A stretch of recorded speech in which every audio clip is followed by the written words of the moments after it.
मेरे वीडियो सुन के लोगों ने मुझसे पूछा कि ये क्या अबंडेंस की बातें करते रहते हो कि दुनिया में बहुत अबंडेंस है, हर चीज़ अधिकता में है, जबकि मुझे तो दिखता है कि पैसा भी कम है, जॉब्स भी कम हैं, ज़मीनें भी कम हैं, हर जगह कंपटीशन ही कंपटीशन है क्योंकि मानव मानव से लड़ना ज़रूरी हो गया है वरना सर्वाइव नहीं कर पाएंगे। तो दोस्तों मैं भी कुछ ऐसा ही समझता था, लेकिन मैं आपको एक ऐसी घटना बताता हूँ जो मेरे व्यक्तिगत जीवन की है और शायद इससे आपको भी वही प्रेरणा मिले जो मुझे मिली थी। तो ये हुआ क्या कि मेरी शादी 2008 के दिसंबर में हुई थी।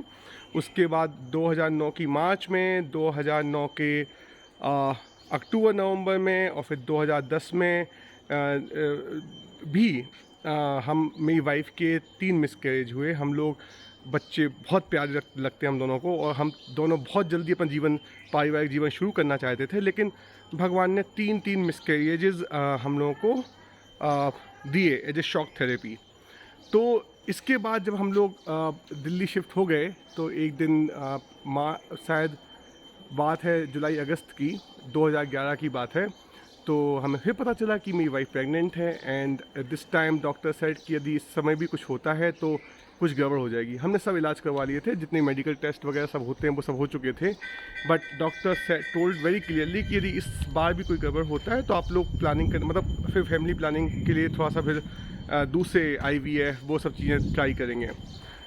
तो मैं बहुत घबराया हुआ था क्योंकि मेरी जॉब भी थी, सब कुछ सेटल था। भगवान का आशीर्वाद था कि मुझे गुड़गांव में एक ऐसी जॉब मिली थी जहाँ पे बहुत अच्छे समझदार साथी थे मेरे साथ। ग्रामीण फाउंडेशन इंडिया में चांदनी थी जिन्होंने बहुत सपोर्ट किया उस समय मुझे।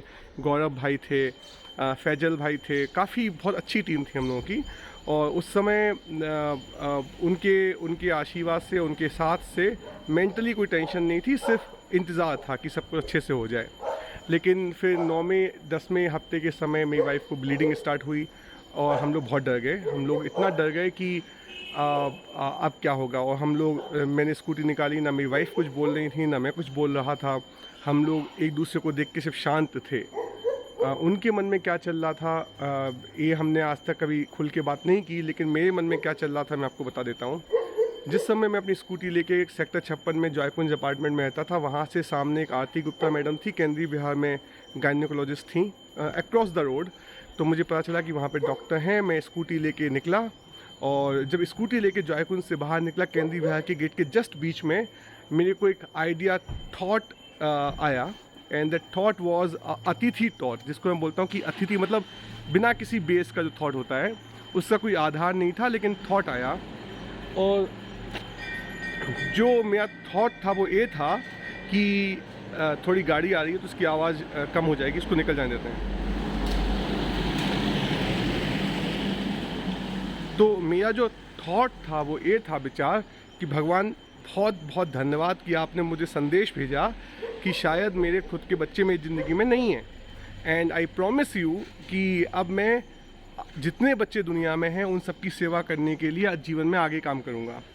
और ये जो अबंडेंस था, जब मुझे एहसास हुआ कि मैं क्यों इतना इन्वेस्टेड हूँ in the idea of having my own kid, क्यों अपनी बच्चा चाहिए खाली, एक स्वीकारता आई कि दुनिया में इतने अनाथ बच्चे हैं, इतने बच्चे हैं, मेरे रिश्तेदारों के बच्चे हैं, मेरे साथी संबंधियों के बच्चे हैं, मेरी कॉलोनी में बच्चे हैं, और मुझे किस बात की कमी है।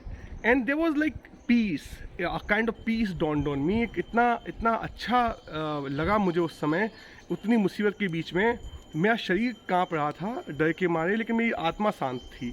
और वो जो विचार था, उसके बाद वो विचार मेरे को स्टे किया। भगवान के आशीर्वाद से कोई दिक्कत नहीं आई और सब कुछ अच्छा हो गया। आज मेरी बच्ची सावी 9 साल की है। मेरी दूसरी बच्ची बहुत ही प्यारी, भगवान का वरदान है, आन्वी। दोनों बच्चे बहुत सुंदर हैं, बहुत अच्छे हैं, बहुत अच्छी सोच रखते हैं, और मुझे उम्मीद है कि उनकी माता के संस्कार, उनके दादा दादी नाना नानी के संस्कार उनको आगे लेके जाएंगे और मैं उनकी सेवा करूँगा।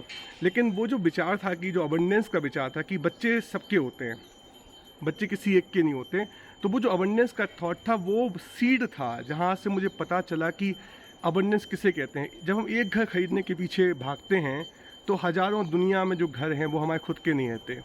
जब हम किसी एक चीज़ पे ऑनरशिप कायम कर लेते हैं तो जो बाकी चीज़ें हैं उनसे कट जाते हैं।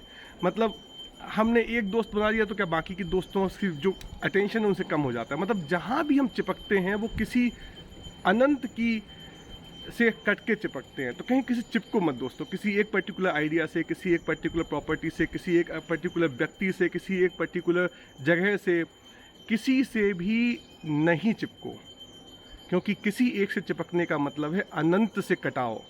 यदि अनंत से कटाव नहीं चाहिए, अबंडेंस को दिल में हार्वेस्ट करना है, तो मोह छोड़ो। मतलब बच्चे से अपने नहीं, सबके घर मेरा खुद का नहीं, यहाँ पे मेरे घर में कोई भी आए स्वागत है, मैं किसी के घर में जाऊँ तो मेरा खुद का घर है। मैं हमेशा दोस्तों से बोलता हूँ कि जब भी कोई ज़मीन देखता है बोलता है ज़मीन बड़ी प्यारी है, मैं बोलता हूँ मेरी तो है यार। एंड वो मजाक में नहीं बोलता हूँ, I actually tell it myself to remind myself कि सब कुछ मेरा तो है। मतलब हो सकता है 5 स्टार होटल में मुझसे चाय के 250 रुपये मांग लें, लेकिन क्या बड़ी बात है, वो इतना तो मेंटेनेंस बनता है यार, मतलब टिप मान के दे देते हम। तो सब कुछ मेरा है दोस्तों, भगवान की कसम सब कुछ मेरा है। आप भी मेरे हो, मैं भी आपका हूँ, मैं आपकी सेवा में लगा हूँ, आप मेरे सपोर्ट में लगिए, हम लोग साथ चल के ज़िंदगी को स्वर्ग बना देंगे। तो दोस्तों प्लीज़ इस आइडिया को अच्छा लगा हो तो लाइक, सब्सक्राइब, शेयर सबको भेजिए। आई लव यू, तेरा तुझको अर्पण।